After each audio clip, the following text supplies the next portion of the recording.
$18 months is how long Logitech says their new wireless peripherals will last. The G603 wireless mouse and the G613, a wireless mechanical keyboard, man. 18 months? For real? Alright, I guess it's time to pack away my wired peripherals, but I will miss you, mechanical keyboard. But guess what? The G613 is also a mechanical keyboard featuring the Roamer G switches, which are found on the G Pro. Although this one feels to me like it's a bit heavier versus what I'm used to on my TKL. But look at this, no wires. And I was wondering why it took them so long to release a wireless mechanical keyboard. And Logitech just told me it was about time that this is finally on the market. And I'm thinking it's just a combination of them wanting to release a proper gaming mouse as well that lasts just as long as this does. So let's check out both the G613 and the G603 right after this.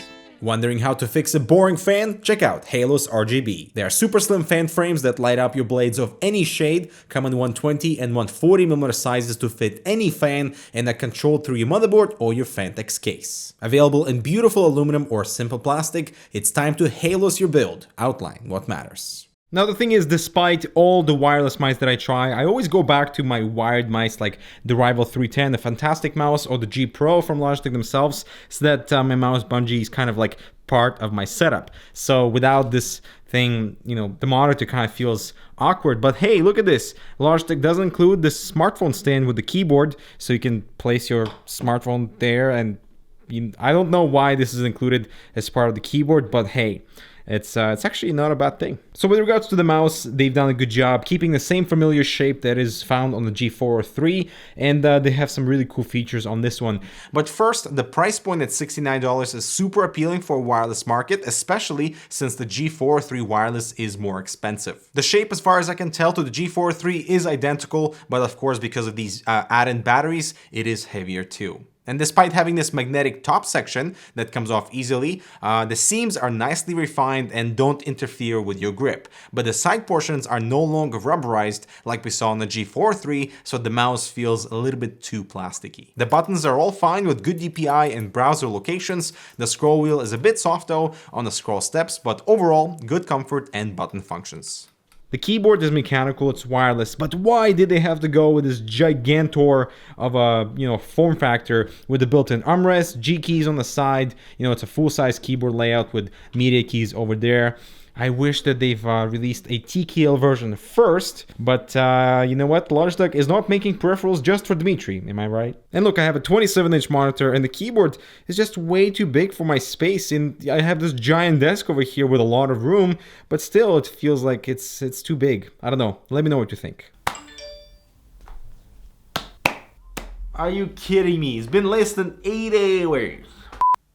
So yeah, after 8 hours of plugging this keyboard in and using it, it started to glitch out on me in the PUBG match where my movement was not registering. So most likely they provided me with some faulty AA batteries. So replacing them, we're back to normal. But here's my issue with the battery status indicator in the software. On all their previous G gaming products, we had a percentage. But here, both on the keyboard and the mouse, we have a 4-bar battery status.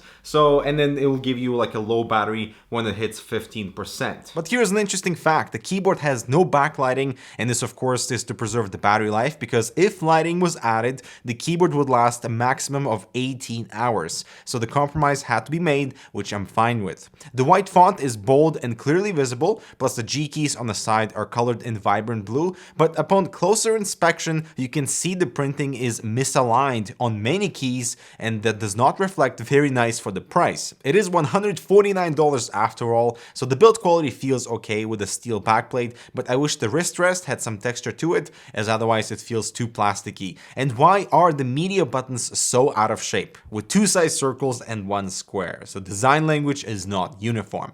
The power button is on the right, and when turned on, we have a battery status check, plus a short illumination to indicate your wireless mode, so either Bluetooth or Lightspeed wireless with a USB dongle that can be stored inside the battery compartment.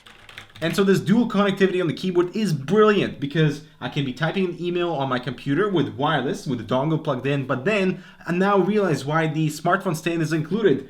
Boom, Bluetooth. So now I can type an email on my phone and I can switch seamlessly. You have maybe another device that is connected Bluetooth on your same desk and you can use one single keyboard for two devices. Excellent. As for the mouse, we also have a Bluetooth or Lightspeed wireless mode with two performance modes. So high gets you 1 millisecond report rate for gaming and low at 8 milliseconds for more casual desktop use with their respective battery life implications. But still, at 500 hours of runtime at 1 millisecond response rate, this is a fantastic result for two AA batteries. I do appreciate the magnetic top that can simply pop off so you can access to the batteries and also the receiver that can be stashed away here. And the mouse can work on a single battery. You just get half of the total charge that you will otherwise get. Well done. So the sensor here is new. It's called a Hero sensor. It's equivalent in performance to Pixar 3366. So that's one of the best sensors in the world. But the Hero is 8 to 10 times more power efficient. So it can actually turn itself off between the 1 millisecond response time to save power. That's insane. Really good job. So the new Hero sensor can be mounted anywhere on the PCB, and that's an advantage because engineering a light mouse is no longer as challenging as it was on the G900. So what's gaming like on this combo? With the keyboard, after replacing the batteries, it's pretty much flawless. Registration of my actuations is, just fine. Really no complaints here aside from the larger size, but I'm really starting to like the G keys for editing. I've programmed some of them to, let's say, open up my color tools or going back to my timeline or some other frequently used shortcuts. As for the mouse, I actually removed one battery to make it lighter, and because of the weight, it's not ideal for competitive shooters, but at 144 Hz, I really could not feel the difference between it and the G603 wired. So we have fantastic performance, great liftoff distance, no acceleration at my 500 and 800 DPI profiles, and an all-around good and a necessary release of the G603.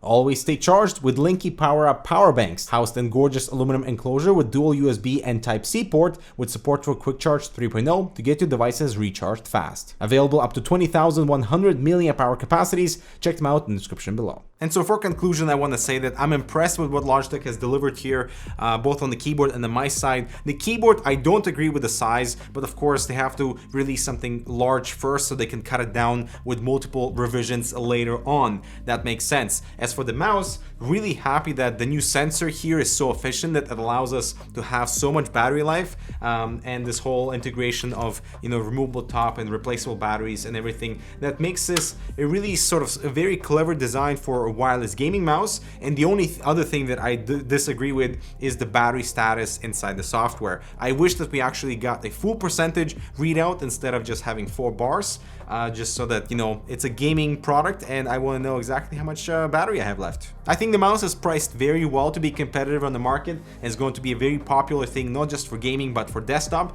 because of that high and low sort of switch, so you can sort of maneuver around the battery life and get extensions based on your usage. And as for the keyboard, at $150, it is expensive, so you are paying for that wireless premium, and I wish that the refinement around the materials used and the printing on the actual keycaps was better, because it doesn't give me that premium feeling, even though it's got the steel backplate and everything like that. So guys, let me know what you think about the G603 and 613 in the comments below. Make sure to subscribe and check out these other relevant videos. I'm Dmitry. Thanks so much for watching. We'll see you in the next video.